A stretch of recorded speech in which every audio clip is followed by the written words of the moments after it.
Assalamualaikum, apa kabar teman-teman semua? Semoga sehat-sehat terus ya. Pada video kali ini gue mau berbagi. Intinya sih mau nge-review tentang buku Seni Berbicara pada Anak. Ikutin yuk. Buku ini kurang lebih terdiri dari 406 halaman teman-teman. Nah, ini gue mau baca prakatannya dulu ya. Dari Adele Faber. Keinginan kuat yang mendorong penulisan buku ini bermula sejak para penulis menginjak taman kanak-kanak. Saat itu tiba giliran saya untuk mengantarkan mereka ke sekolah.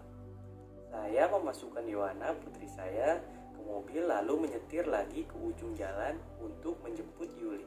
Kemudian 2 blok lagi untuk menjemput Robi. Begitu ketiga anak itu duduk di kursi belakang, mereka berbincang dengan ceria. Namun tiba-tiba keadaan berubah dan mereka mulai berdebat. Nah, ini ada teks perdebatan antara anak-anaknya nih ya. Langsung saya bacain aja. Ia tidak punya alasan untuk menangisi. Ia tidak terluka sama sekali. Mungkin perasaannya yang terluka. Apa? Perasaan? Perasaan kan tak penting. Kamu harus punya alasan. Perasaan itu penting, sepenting alasan. Tidak, kamu harus selalu punya alasan yang baik. Saya mendengarkan dan takjub dengan perdebatan mereka. Saya mengenal keluarga mereka. Ibu Robi adalah wanita yang serius dan tidak suka sombong dan juga tidak omong kosong. Ibu Yuli seorang guru piano, suka berbincang tentang penemuan yang saya dapat dari pelatihan bersama psikolog anak ternama, yaitu Dr. Haim Gainot. Ada banyak hal yang selalu bisa dipikirkan dan dipraktikkan dengan anak-anak. Kadang-kadang sebagian diskusi kami menjadi bahan buku yang akan saya tulis bersama Elaine Majlis. Kami telah mengalami berbagai perubahan besar dalam hidup dan menyaksikan banyak transformasi hidup teman-teman di kelompok kami. Kami akan merasa bersalah jika tidak membagikan pengalaman itu kepada orang tua. Apalagi kami mendapat dukungan penuh dari Dr. Gainot. Beliau akan membaca tulisan awal kami dan menawarkan bantuan dalam penyuntingan. 25 tahun kemudian, buku pertama kami diterbitkan. Liberate Children, Your Guide to Happy Family. Buku ini memenangkan penghargaan Christopher Award sebagai prestasi literasi yang menjunjung tinggi nilai-nilai semangat manusia. 7 buku berikutnya menyusul, ada How to Talk So Kids Will Listen dan Siblings Without Rivalry, merupakan buku-buku terlaris dan telah diterbitkan dalam lebih dari 30 bahasa. Anak-anak perempuan yang dulu saya antar ke taman kanak-kanak ini telah dewasa, menikah dan masing-masing memiliki 3 anak. Mereka semua tinggal di luar negeri dan telah belajar banyak bidang studi. Saya tersenyum saat Yuli memberitahu saya mengenai pengalaman pertamanya magang sebagai juru tulis dari sebuah agen bantuan hukum. Ia menangani sebuah perkara yang disebabkan oleh kesalahpahaman sederhana. Bisakah kita mengajak mereka saling berkomunikasi? Jika mereka bisa melihat cara pandang dari lawan bicaranya, saya yakin mereka akan saling mengerti. Atasannya tidak sabar. Dengan keluguannya, kita tidak bisa begitu. Kamu tidak bisa berdiskusi dengan pihak lawan. Saat itulah Yuli mulai berpikir kalau berada di jalur profesi yang salah. Saya juga tersenyum ketika suatu kali Yohana menelpon setelah menghadapi beberapa anak berkebutuhan khusus di kelasnya yang membuatnya frustasi. Anak-anak tidak berhenti berkelahi. Di sini kacau sekali. Aku tidak bisa memulai pelajaran. Apa yang harus aku lakukan? Saya terdiam sejenak. Kamu tahu apa yang biasanya aku lakukan setelah menghadapi jalan buntu? Tapi, maksudnya pemecahan masalah ya? Oke, terima kasih. Dah. Dan ia menutup teleponnya. Keesokan paginya, ia langsung mempraktekannya. Kami senang dengan hasil dari usahanya. Kami memasukkan tekniknya pada buku How to Talk So Kids Can Learn at Home and in School. Saya dan Elaine tulis. Akhirnya mereka menanggapi kebutuhan mendesak para orang tua dengan mengadakan pelatihan di daerah masing-masing. Yohana di wilayah timur, sedangkan Yuli di barat. Setelah beberapa tahun membantu para orang tua yang memiliki anak kecil dengan beragam tantangan, mereka pun memutuskan untuk menulis buku ini yang berjudul Seni Berbicara pada Anak, panduan mendidik anak tanpa ngegas. Elaine dan saya berharap Anda akan bersukacita serta mendapat pencerahan dari berbagai penemuan yang dipaparkan dalam halaman-halaman buku ini. Selamat membaca. Awal cerita. Ini si Julie yang berkata ya teman-teman. Ada tulisannya di sini. Anak laki-laki saya yang berusia 2 tahun mengompol di karpet yang ada di bawah tempat tidur. Lagi, apa yang harus dilakukan? Ilmu kebijakan publik dan hukum saya tidak berguna. Saya terkejut ketika harus bertekuk lutut di hadapan seorang anak yang masih terlalu muda, yang belum bisa menyetir mobil, bahkan mengikat tali sepatunya sendiri. Saya tidak pernah berencana menjadi pendidik orang tua. Saya berencana untuk menjadi seorang ibu, sekaligus menjalin karir profesional.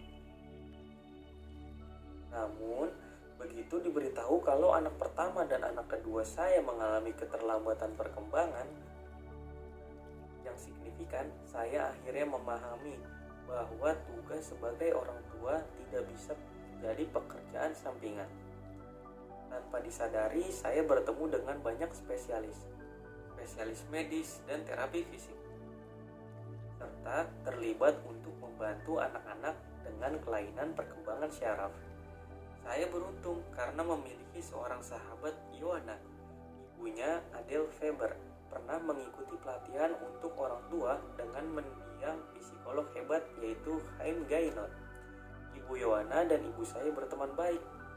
Mereka mempraktekkan strategi pengasuhan mereka kepada kami. Bertahun-tahun kemudian, strategi tersebut menolong saya untuk menghadapi berbagai tantangan dalam membesarkan ketiga anak saya.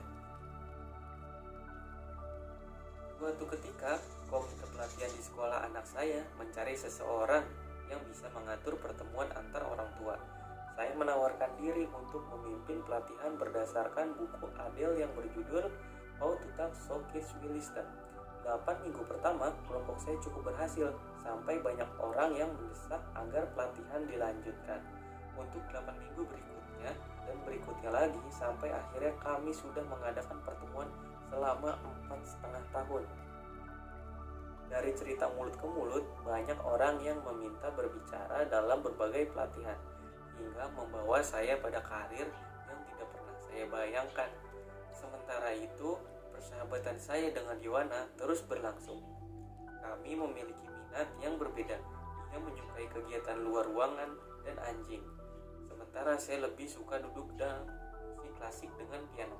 Meski begitu, saya selalu merasa bisa berbicara dengannya tentang segala hal, dan ia benar-benar mendengar serta mengerti.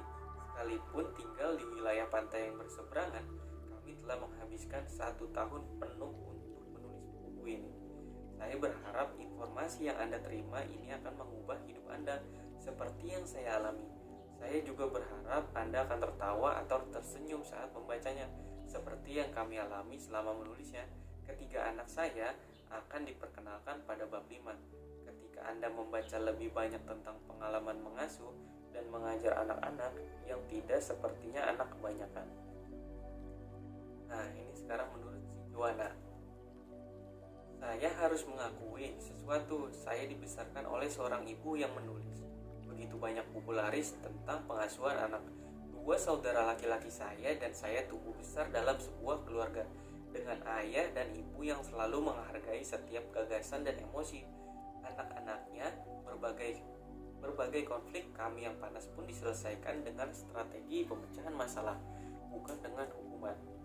Jadi, pengasuhan anak sama sekali bukan hal yang asing bagi saya. Saya tidak mungkin berdalih saya dibesarkan oleh orang tua yang ideal, sekaligus punya banyak pengalaman pribadi. Selain sudah banyak membaca dan mempelajari bidang psikolog dan anak saya juga memiliki gelar akademik di bidang pendidikan khusus, serta berprofesi sebagai guru selama 10 tahun untuk anak-anak dwi bahasa di Harlem Barat dan sekolah di New York. Saya pun menerapkan kepada anak-anak saya sendiri. Saya ingat pernah membawa si sulung yang masih kecil ke supermarket sambil berbicara dan bernyanyi pelan untuknya tentang apel dan pisang. Tidak lama, seseorang yang sedang berbelanja menasihati saya, "Nikmatilah waktu bersama anakmu sebelum ia mulai belajar bicara." Wah, keterlaluan. Saya justru tidak sabar mendengarnya mengungkapkan pikirannya yang menakjubkan lewat kata-kata. Beberapa tahun kemudian, saya kembali berbelanja di toko yang sama. Bedanya, sekarang saya datang dengan 3 anak yang di hari itu bersikap sangat manis. Anak kedua dan ketiga saya duduk di atas troli, sementara si sulung membantu mengambilkan barang-barang dari rak. Lalu seorang pria setengah baya berhenti dan memandang mereka sambil berkata, "Kalian hebat sekali, ibu kalian pasti tidak pernah teriak-teriak." Momen itu terasa sangat indah.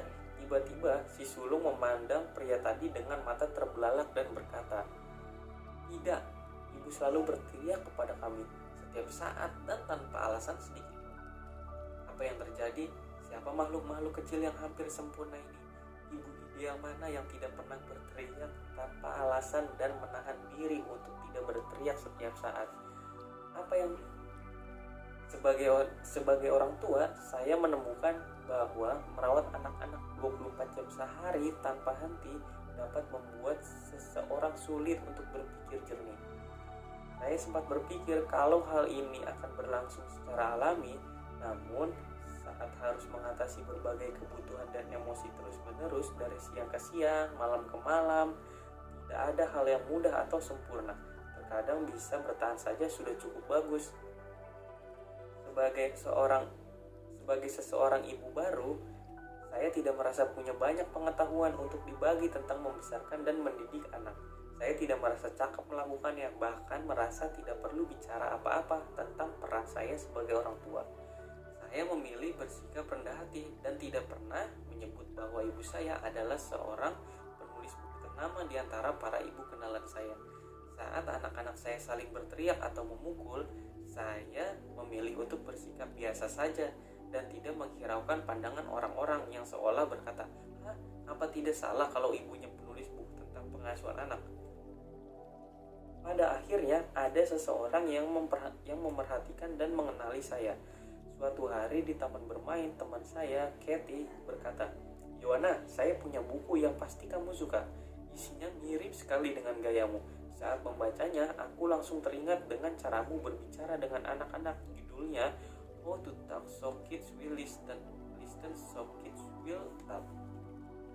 Saat itu, saya merasa tidak ada gunanya lagi untuk berpura-pura tidak tahu.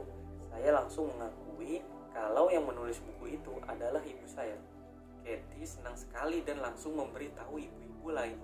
Ternyata ibu Yohana yang menulis buku keren ini dan ia tidak pernah memberitahu kita. Setelah itu saya tidak bisa bersembunyi lagi. Identitas rahasia saya pun terbongkar. Tidak lama kemudian Kathy mengabarkan kalau dirinya bertanggung jawab untuk mengadakan satu rangkaian pelajaran untuk kelompok di gerejanya.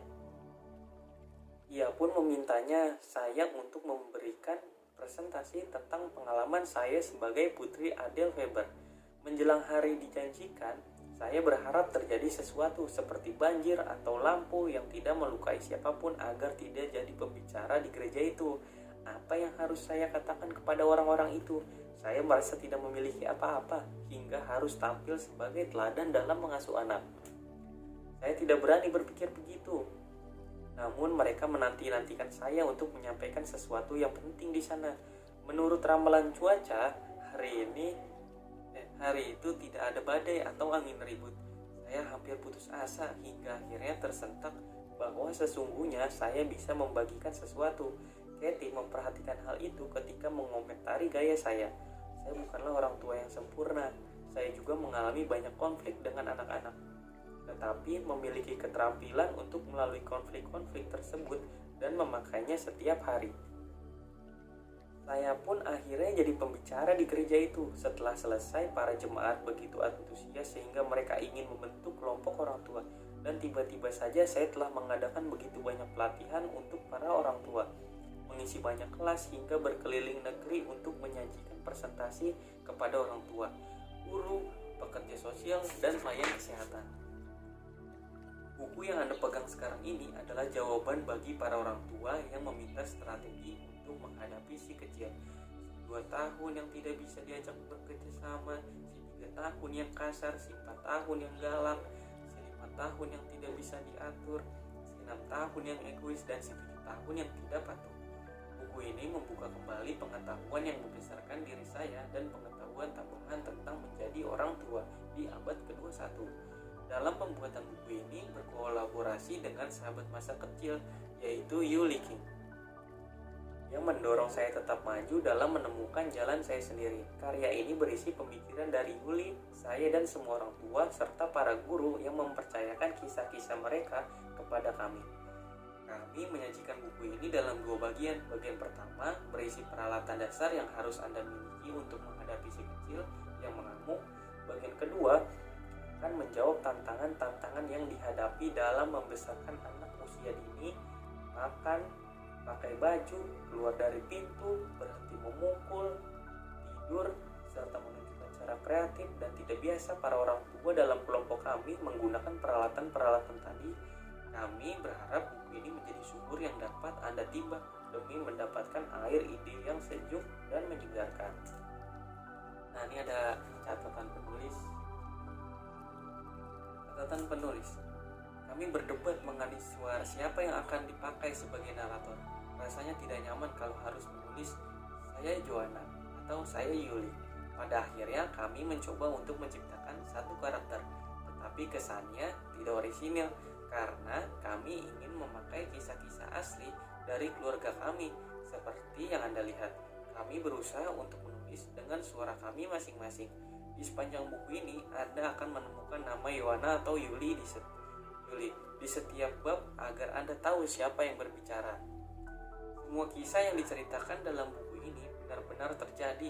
Nama dan semua identitas lain mungkin sudah diganti, tapi semua kasus ada anak-anak, orang tua, dan para profesional adalah kisah nyata. Habis itu langsung masuk ke bagian 1.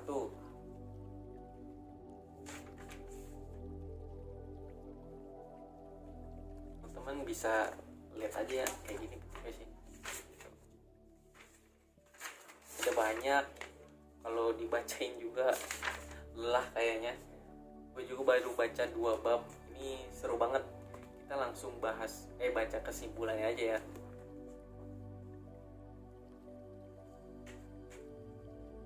Nah, ini ada indeks pengingatan nih. Bagian pertama ada kotak peralatan penting. Bab 1 membahas menangani emosi. Bab 2 menjalin kerjasama. Bab 3 menyelesaikan konflik. Bab 4 pujian dan penghargaan. Bab 5 anak-anak yang berkebutuhan khusus. Dan bab 5/4 hal-hal mendasar. Bagian 2 saat peralatan kita beraksi. Di sini ngebahas 15 poin.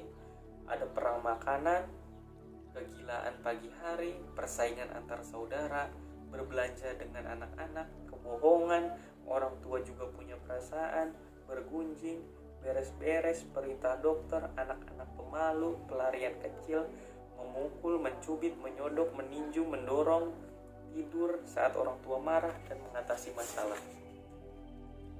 Tentang penulis, ini ada di akhir halaman ya. Joanna Faber, seorang pakar pendidikan dan parenting. Dia berkontribusi pada buku ibunya, How to Talk So Kids Can Learn, yang memenangkan penghargaan dan menulis bagian penutup di buku How to Talk So Kids Will Listen and Listen So Kids Will Walk, edisi ulang tahun ke-13.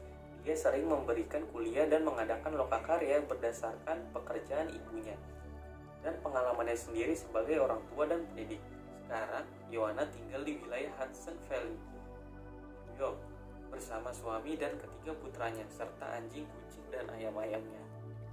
Yuli King telah mendidik dan mendukung para orang tua profesional sejak 1995. Selain bekerja bersama orang tua dan pasangannya, dia memimpin lokakarya How to Talk. Di berbagai sekolah, organisasi nirlaba, kelompok-kelompok orang tua, Yuli menerima gelar A.B.